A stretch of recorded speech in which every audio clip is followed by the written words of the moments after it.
Ça, c'est Paul. Mis à part quelques feux de signalisation grillés et des séries téléchargées illégalement de temps en temps, Paul est un honnête citoyen et considère, comme le veut la formule consacrée, qu'il n'a rien à cacher. Aussi, Paul ne s'est jamais vraiment intéressé à tous ces débats sur la surveillance orchestrée par la NSA ou la réforme du renseignement menée par le gouvernement français. Pourtant, même s'il ne s'en rend pas bien compte, sa vie entière tourne autour d'un mot qui revient souvent dans les débats actuels, métadonnées. Alors, que sont exactement ces métadonnées et en quoi révèlent-elles beaucoup sur chacun d'entre nous? Explication. Prenons l'exemple d'un email. La donnée, c'est le contenu de l'email, son message. Les métadonnées sont ce qui le caractérise, la date d'envoi, l'expéditeur, le destinataire, le lieu d'où il a été envoyé, son objet, etc. Surveiller les métadonnées de manière massive et sans discrimination, comme la NSA le fait et comme le gouvernement français voudrait le faire, ne permet donc pas d'accéder au contenu des messages. Alors, en quoi cela peut-il être un problème? Pour le comprendre, examinons le cas de Paul.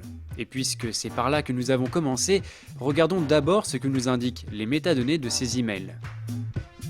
On peut déjà affirmer que Paul est un gros travailleur, ou alors qu'il n'a pas vraiment de vie sociale. Il envoie en effet des emails tous les jours, très tôt le matin, et bien souvent jusqu'à 23h, minuit le soir. On peut aussi affirmer avec une quasi-certitude que Marie et Karim sont ses supérieurs directs. Leurs échanges sont en effet assez courants et le temps qu'ils mettent à leur répondre est beaucoup plus court que la moyenne. Mais les emails de Paul nous renseignent également sur ses habitudes.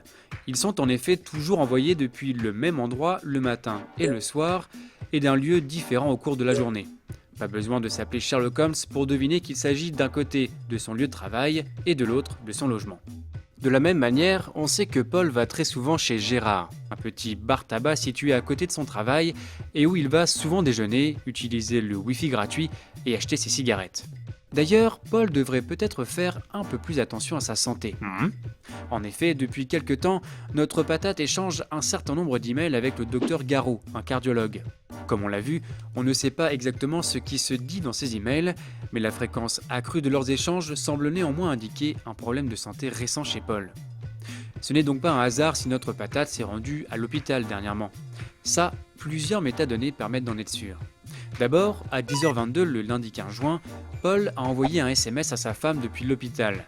45 minutes plus tard et toujours depuis l'hôpital, il l'appelait au même numéro pendant 4 minutes et 24 secondes avant de filer sur son lieu de travail. Mais Paul a également livré l'information lui-même et sans le savoir. Dans la salle d'attente de l'hôpital, il a en effet publié une photo de ses chaussures flambant neuves sur les réseaux sociaux. Et ce cliché aussi renferme des métadonnées. Appelées EXIF, elles indiquent le format, l'heure à laquelle la photo a été prise, avec quel appareil, mais aussi le lieu. À la suite de ce rendez-vous, le médecin de Paul lui a sans doute conseillé de faire davantage de sport et de moins fumer. Notre athlète en herbe a en effet téléchargé une application de sport qui elle-même émet un certain nombre d'informations sur son quotidien. De plus, on a beau être en juin, on devine également que Paul a pris de bonnes résolutions et qu'il privilégie désormais la marche à pied et le vélo pour se déplacer. En effet, il ne compose quasiment plus le numéro de la compagnie de taxi qu'il utilisait jusqu'ici. Enfin, avec son adresse IP, c'est-à-dire l'identifiant de connexion de son ordinateur sur Internet, on se rend compte que Paul visite un bon nombre de pages sur les risques cardiaques et qu'il passe également du temps sur des sites de remise en forme. Bref, vous l'avez compris, en croisant quelques données en apparence anodines, on apprend donc énormément de choses sur les habitudes et sur la santé de Paul.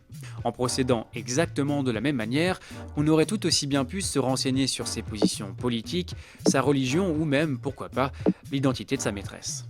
Toutes ces informations sont une mine d'or pour les entreprises et les services de renseignement. Imaginez un instant que la banque de Paul y ait accès, il pourrait tout de suite devenir beaucoup plus difficile pour lui d'obtenir un emprunt à cause de ses ennuis de santé, et ce même s'il n'en a parlé à personne. De même, si Paul fréquentait certains lieux et personnalités liés à l'extrême droite et considérées comme potentiellement dangereuses, il pourrait aussi se retrouver surveillé par les renseignements français, alors qu'il n'est pas forcément d'accord avec leurs idées et qu'il n'a jamais rien fait de mal. Surveillés de manière massive, les métadonnées permettent donc d'en savoir beaucoup sur n'importe qui, à son insu, et ce, même si on n'a rien à cacher.